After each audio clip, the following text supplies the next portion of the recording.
This is a young man whose family is, let's just say, about as far from well-to-do as you can get, to the point that national championship game, other playoff games, the biggest games of this kid's career, he's having the best year of any freshman in the country. He won the Jerry Rice Award, and still, mom could not make it to the playoff games. She could not afford to travel. She had to stay back and work. So, NIL, game changer for that entire family. Should he be making six figures? For the rest of their life, who knows? Who knows how well the kid handles the money, but he's going to get it, and I think that's great after 1 year. Most of you are capitalists, right? And this is a business. We're not pretending that college football, at least at the Power 4 level, the big boys, is amateurism anymore, right? $80 million coming to each school just by being in the Big Ten, thanks to TV. $50 million last year for SEC schools, and that will be going up. I mean, when it comes to the biggest boys in the best sandbox, there's so much money coming in, and who's getting it? The schools are getting it.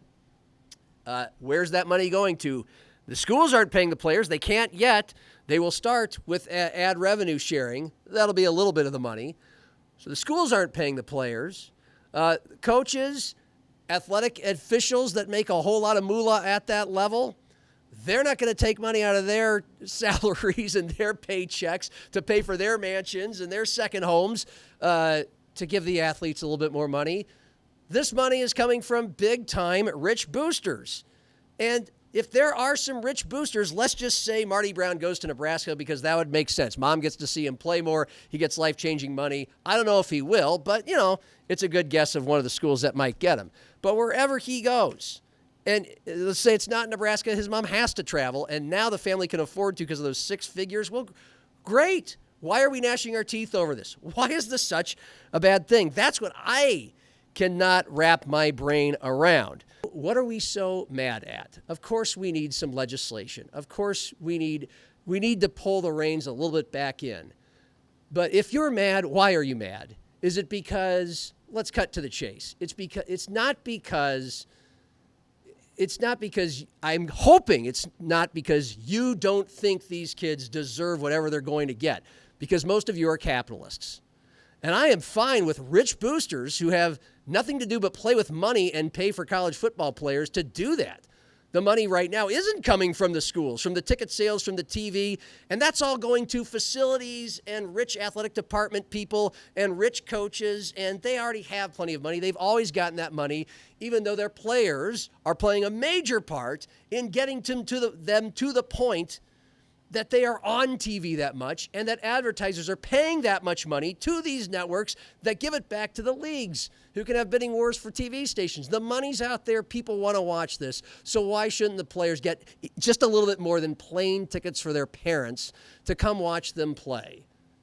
At that level, when the money is that grotesque, the players need to get paid a little bit more than just their name, image, and likeness. And it's coming from rich effers. So what? So yes, for the most part, Ohio State proved it. They had the biggest payroll, and so their richest MFers who pay for college football players won the national title. This is, at all levels, an adapt or die situation in college football. Your alumni of your favorite team, my alumni at Nebraska, where the team makes me drink, I am cheering for these rich guys who have nothing, who I hope are spending some money, for cancer research, to help the homeless epidemic, actual important things. I hope they're spending money on that too. But yeah, I'm rooting a little bit that they can pay a little bit more money for guys like Marty Brown for North Dakota State or whoever. Because if that's how they want to spend their money and that's the market value for the players, bravo. Let the chips fly where they may until somebody steps up and, as Kirk Herbstreit says, shows some stones. Meeting with every kid one by one, and like we talked about, the first question I ask is, are you in or you out? Let's get that out of the way before I ask about everything else. And, how mom and dad and family and girlfriends doing, are you in or out, right? And get that out of the way. And And fortunately, the majority, if not all, the guys were in after spring practice, and so now that gives us some idea of where we're at heading into this off season, and we'll see where it takes us. So 100%, everybody's in. And it's never 100, never 100, never 100. But it's his wife's here, by the way. She's getting a good chuckle out of that.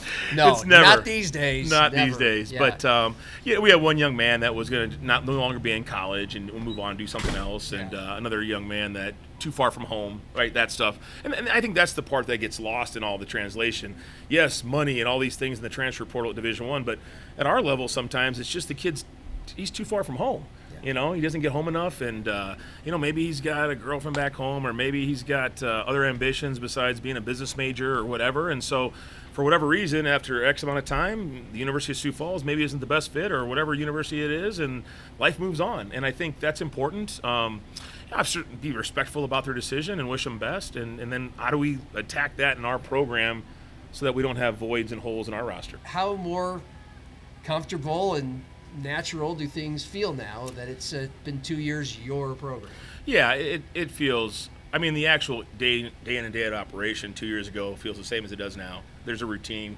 All the programs I've been a part of, we have a routine that, you have certain times of the year and all that stuff. So other than the jersey color changing and a different office, I mean, the actual structure of it's the same. But, when I took the job, obviously not only was it a team that I was familiar with, we played them. Same division, same conference. I mean, I knew the kids, recruited some of the kids. Some of the kids that turned me down at Mankato decided to come here. Now here I am their coach. So that was unique. But I feel really comfortable with our kids, and probably more so because we have experienced the ups and downs together. So when you have some shared experiences, right, and we talk about that all the time with our football team is, if, I don't know if this is a great example, but if you have Aunt Susie and she lives in California and she's no longer with you, you got to go trudge out to California for the funeral. If Aunt Susie lived next door and you went to her house every day after school and had a PB&J sandwich with her, that's going to hit different. Yeah. So we talk about, again, maybe not the best example, but we talk about this idea that you... I'm using it. Aunt Susie, PB&J.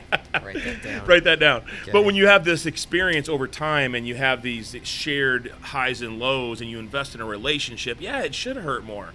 And so that's the fun part now into year 3. We have so many more ups and downs, which is all part of it, right? It's not just the ups, it's the downs too.